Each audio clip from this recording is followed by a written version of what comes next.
முடிச்சுட்டு வண்டி இங்கே வந்து தோப்புலேருந்து கிளம்புறோம். ஓகே பாய், பார்க்கலாம் அடுத்த வீடியோவில். வண்டி திரும்ப ஒழுங்காக ஓட்டி வரான்னு பார்க்கலாமா நம்ம?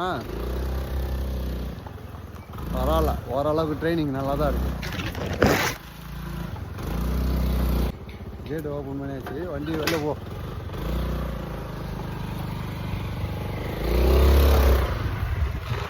சரி, வண்டியில் கூப்பிட்டு போகிறேன்ருக்கா, எப்படி கூப்பிட்டு போகிறான்னு பார்க்கலாமா? வாங்க.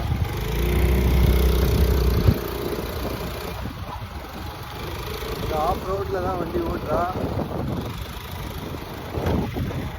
பின்னாடி இருக்க ரோடு இதுதான். இதில் இடி வாழையெல்லாம் இடி போடுது பார்த்துவாங்க.